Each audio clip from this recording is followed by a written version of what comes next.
안녕하세요, 청취자 여러분. 매일같이 들려오는 북한 소식들, 위협적인 발언이나 군사적인 움직임 이런 것들 속에서 우리의 안보는 정말 괜찮은 걸까? 이런 생각 한 번쯤 해보셨을 겁니다. 네, 그렇죠.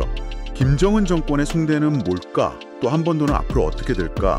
참 복잡한 문제인데요. 그래서 오늘 저희가 그 복잡하게 얽힌 실타래를 한번 풀어보려고 합니다. 네, 오늘은 여러 군사 전문가, 또 언론인, 북한 연구자들의 깊이 있는 분석 자료들을 바탕으로 이 한반도를 둘러싼 핵심 현안들, 이건 좀 펼쳐볼까 합니다. 아마 청취자 여러분께서도 평소 궁금해하셨을 거란 정보들을 좀 모아서요, 현재 상황을 보다 입체적으로 이해하는 데 도움을 드리고자 합니다.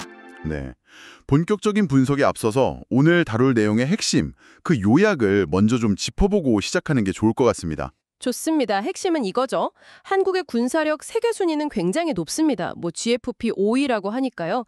K9 자주포 같은 첨단 재래식 전력의 질적 5위도 분명하고요. 그렇죠. 하지만 북한의 핵 위협 앞에서는 어쩔 수 없이 미국의 확장 억제, 여기에 의존할 수밖에 없는 게 또 현실입니다. 반면에 북한 군사력은 어떤가? 재래식 무기는 양은 많은데 질적으로는 상당히 노후화됐죠. 탱크나 포병 전력 같은 거요. 네, 하지만 바로 그 핵과 미사일 능력이 문제입니다. 이게 완전한 게임 체인저라서 절대로 무시할 수 없는 비대칭 위협이거든요. 그리고 북한 내부를 들여다보면 이게 또 간단치가 않습니다. 심각한 식량난은 여전하고 외부 정보, 특히 한류 같은 게 유입되면서 체제가 이완되는 조짐도 보이고 있고요. 특히 젊은 층에서요. 네, 그래서 김정은 정권도 불안감을 느끼고 체제 단속에 굉장히 집중하는 모습을 보입니다. 한편 우리 한국의 과제도 만만치 않습니다. 가장 큰 게 역시 저출산 문제. 이게 미래의 병력 자원 감소로 직결되면서 안보에 큰 위협이 되고 있거든요. 맞습니다. 그래서 모병제 전환이라든지 여성 군복무 문제 같은 사회적 논의가 계속 나올 수밖에 없는 상황이죠. 그럼 전쟁 가능성은? 현재로서는 북한 경제난이나 국제적 고립 때문에 전면전 가능성은 낮다고 봅니다만 네. 하지만 국지적인 도발 위험은 항상 존재하고요. 북한 체제가 붕괴할 가능성도 시나리오 중 하나지만 그 과정이나 결과는 중국 개인 문제, 핵무기 통제 문제 등 굉장히 복잡하고 예측하기 어렵습니다. 자, 이렇게 핵심 내용을 먼저 짚어봤는데요. 이제 이 내용들을 바탕으로 하나씩 좀 더 깊이 들어가 볼까요? 네, 좋습니다. 그럼 가장 기본적인 남북 군사력 비교부터 시작해보죠. 한국 군사력이 세계 5위 수준이다. 이 GFP 평가 말인데요.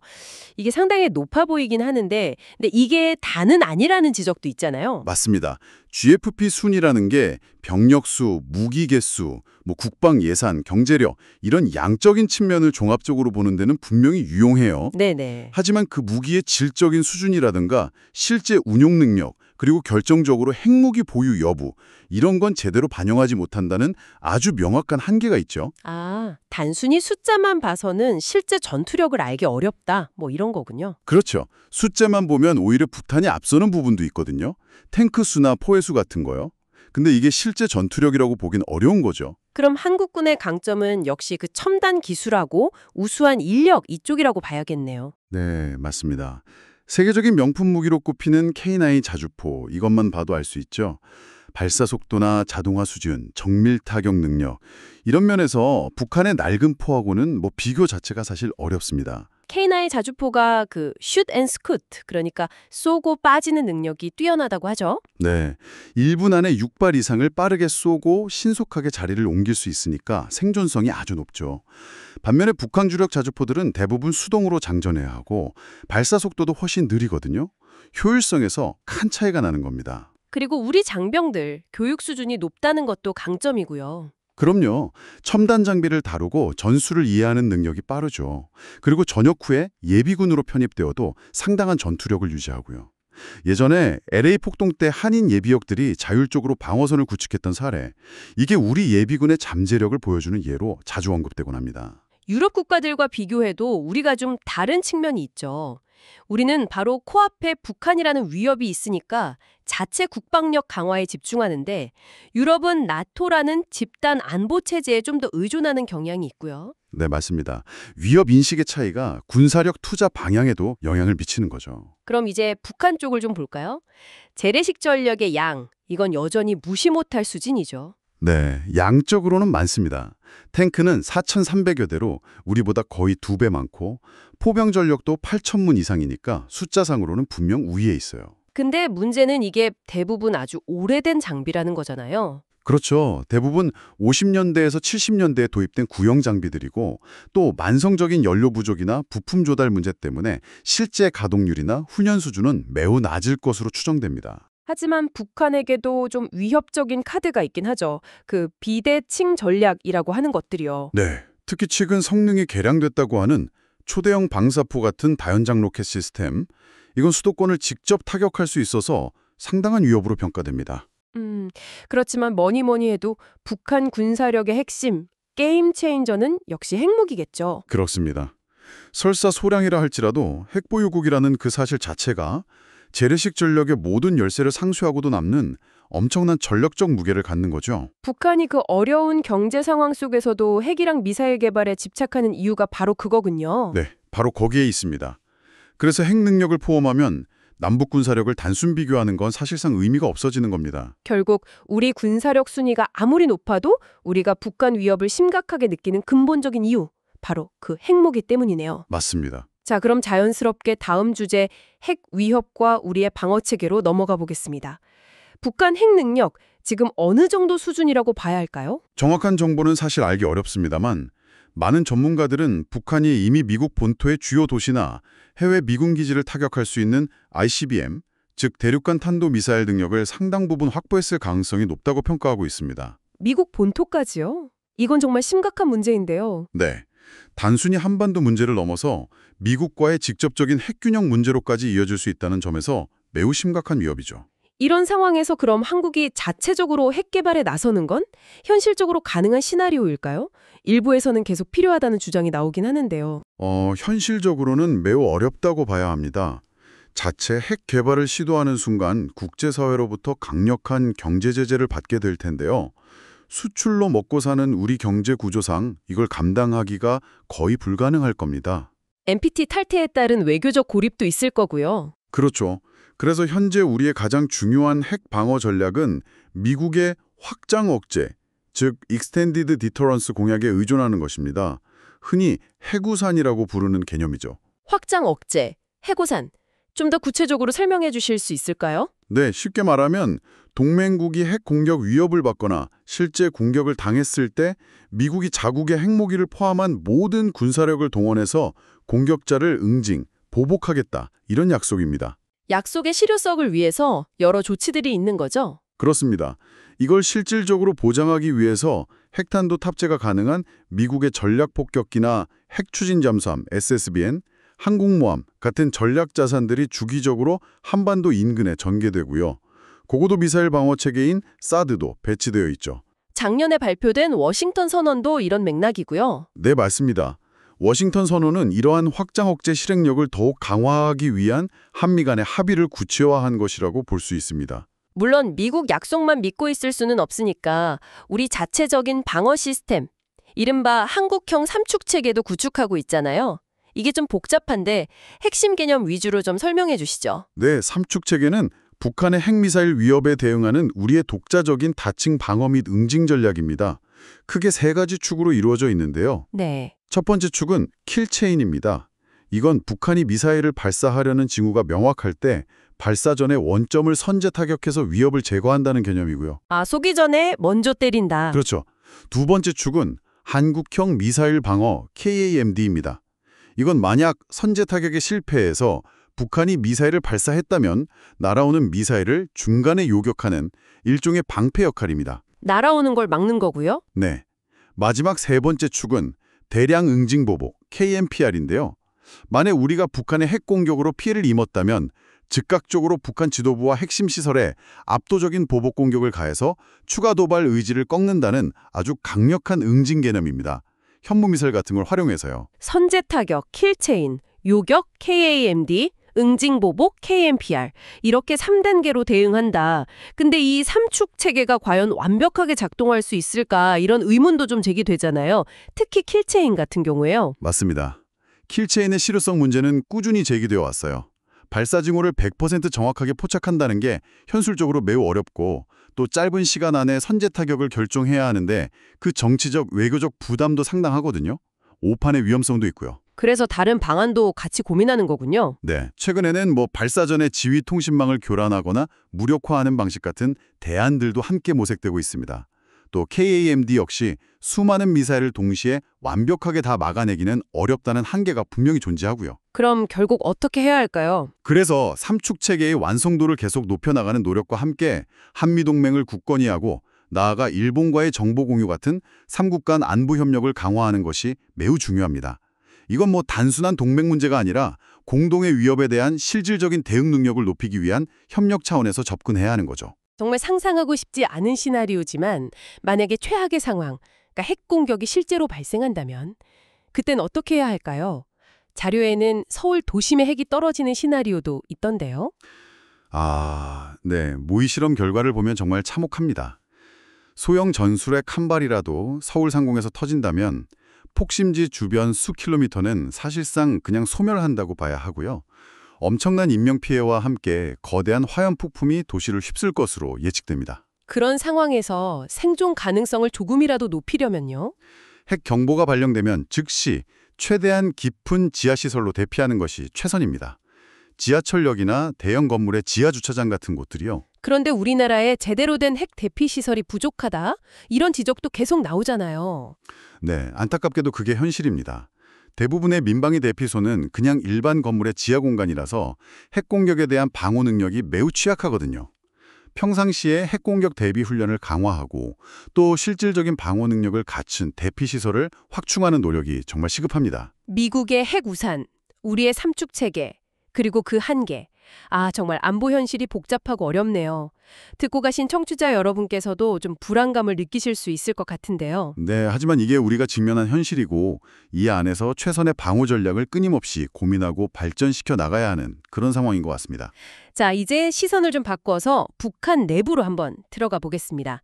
겉으로 보이는 김정은 체제, 이게 과연 안정적인 걸까요? 북한 체제의 안정성에 대해서는 전문가들 사이에서도 의견이 좀 엇갈립니다. 김정은이 권력을 완전히 장악하고 비교적 안정적으로 체제를 운영하고 있다. 이런 평가도 있고요. 네. 반면에 만성적인 경제난이나 외부 정보 유입 같은 것 때문에 내부적으로는 심각한 균열이 진행되고 있다. 그래서 겉보기와 달리 실제로는 매우 취약한 상태다. 이런 분석도 상당히 힘을 얻고 있습니다. 또 다른 시각에서는 북한이 오히려 생존을 위해서 외부와의 문을 더 걸어 잠그고 내부 통제를 강화하면서 더 단단해지고 있다. 이렇게 보기도 하고요. 가장 큰 문제는 역시 경제난이겠죠? 이게 어느 정도나 심각한 수준인가요? 만성적인 식량 부족은 고질적인 문제입니다. 김정은 스스로가 지방 인민들에게 초보적인 식애중 문제를 해결해 주는 것, 이걸 정책 목표로 내세울 정도니까요. 초보적인 식애주 문제요? 네.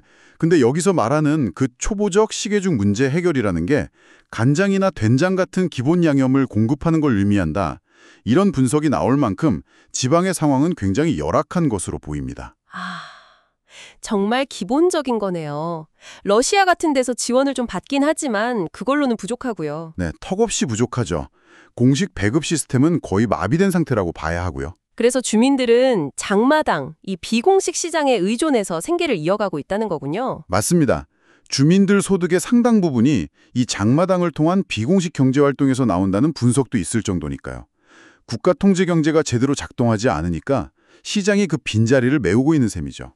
김정은이 추진한다는 지방발전 20X10 정책, 이것도 좀 현실성이 떨어진다는 평가가 있고요. 네, 목표 설정 자체가 좀 현실과 동떨어져 있어서 오히려 주민들의 불만을 사고 있다는 그런 평가가 나옵니다. 경제난 못지않게 김정은 정권을 불안하게 만드는 게 또 있다고 하던데요. 바로 외부 정보 유입, 특히 한류의 영향이라고요. 그렇습니다. 한국 드라마나 영화, 음악 같은 게 USB나 SD카드 같은 걸 통해서 북한 내부에 은밀하게 유통되면서 주민들, 특히 젊은 세대의 가치관에 큰 영향을 미치고 있거든요. 외부 세계, 특히 남한의 자유롭고 좀 풍요로운 모습, 이런 걸 보게 되니까요. 네, 그런 모습에 대한 동경심을 키우게 되고 이게 자연스럽게 체제에 대한 불만이나 회의감으로 이어질 수 있는 거죠. 북한 당국이 그래서 반동 사상문화 배격법이나 평양문화보호법 같은 아주 강력한 법까지 만들어서 필사적으로 막으려고 하는 거군요. 네, 그렇습니다. 남한식 말투를 쓰거나 남한 영상물을 보기만 해도 강력하게 처벌하는 건 그만큼 외부 문화 유입에 대한 두려움이 크다는 걸 보여주는 거죠. 특히 젊은 세대는 좀 다르겠죠? 네, 젊은 세대는 아무래도 김일성, 김정일 시대에 대한 경험이나 부채의식 같은 게 적기 때문에 사상 통제가 더 어렵고요. 김정은 정권 입장에서는 이게 체제 유지에 심각한 위협이라고 인식하는 겁니다. 이런 내부 불안 요소 때문일까요? 최근에 북한이 남한을 향해서 적대적 교전국이다 이렇게 규정하면서 굉장히 극단적인 적대 노선을 보이고 있잖아요. 그 이유는 뭐라고 봐야 할까요? 여러 가지 해석이 있습니다. 첫 번째는 말씀하신 대로 남한 문화 유입을 차단하고 외부 위협을 좀 부각시켜서 내부 불만을 잠재우고 체제 결속을 다지려는 의도일 수 있다는 거죠. 김정은 스스로도 남한의 자유민주주의 체제가 북한을 흡수 통일하려 한다는 위기감을 공공연히 드러내기도 했거든요. 내부 단속용 성격이 크다는 거군요. 네, 그런 측면이 있고요. 두 번째로는 이제 자기들은 핵 보유국이니까 이걸 기정사실화하고 더 이상 남한과의 통일 논의에 얽매이지 않겠다. 독자적인 국가로 인정받으려는 그런 전력적 포석이라는 분석도 있습니다. 남북 관계를 완전히 단절시켜서 국제사회의 간섭을 배제하려는 시도라는 해석도 있고요. 후계 구도 문제도 좀 짚어봐야 할 것 같은데요. 특히 딸 김주애를 왜 이렇게 자주 등장시키는 걸까요? 이것도 해석이 분분한데요. 김정은 본인이 좀 갑작스럽게 후계자로 지명됐던 경험이나 아버지 김정일의 급사, 이런 걸 겪으면서 후계 구도의 불안정성, 그리고 백두혈통 계승의 중요성을 절감했을 가능성이 있다는 거죠. 그래서 미리 좀 정통성을 다져놓으려는 의도다. 네. 그래서 딸을 일찍부터 대중 앞에 노출시키면서 후계자로서의 정통성을 미리 좀 다져놓으려는 의도다. 이런 분석이 한때 유력했습니다. 그런데 최근에는 또 중요 행사에 불참하는 등 좀 일관되지 않은 행보를 보이면서 아직 후계자로 확정된 건 아니다. 상징적인 역할에 그칠 가능성이 있다. 혹은 다른 후계자를 염두에 두고 있을 수도 있다. 이런 다양한 관측이 다시 나오고 있습니다. 참 아이러니하네요.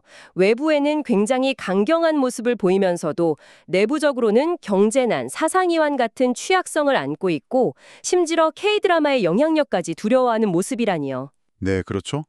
자, 이제 마지막 주제로 넘어가서 한국의 미래 국방과제 그리고 전쟁 및 붕괴 가능성에 대해 이야기 나눠보겠습니다. 한국 국방이 직면한 가장 근본적이고 시급한 문제, 이건 뭐니 해도 인구 절벽으로 인한 병력 자원 부족입니다. 아, 저출산 문제요? 네, 역대 최저 수준의 출산율이 계속되면서 군대에 갈 수 있는 청년 인구가 그야말로 급격히 줄어들고 있습니다. 현재 한 50만 명 수준인 상비 병력 규모를 유지하는 것조차 점점 버거워지고 있고요. 분석에 따라서는 2040년대가 되면 연간 필요한 병력보다 수만 명이 부족해질 거다. 이런 암울한 전망까지 나오고 있습니다. 정말 심각한 문제네요. 지금의 징병제를 그대로 유지하기는 점점 어려워질 텐데 그럼 대안으로 거론되는 모병제 전환, 이건 현실적으로 가능할까요? 모병제 전환은 장단점이 아주 명확합니다. 전문성을 갖춘 정예병력을 육성할 수 있다는 장점은 분명히 있죠. 하지만 문제는 역시 돈입니다. 막대한 예산이 필요해요. 병사들 급여나 복지 수준을 높여줘야 지원을 할 테니까요. 그렇죠. 민간 수준의 급여와 복지를 제공해야 지원자를 확보할 수 있을 텐데 과연 그럴 재정적 여력이 있느냐? 이게 문제고요. 또 병역 기피 현상이 심한 상황에서 과연 충분한 지원자를 안정적으로 확보할 수 있을지도 미지수입니다.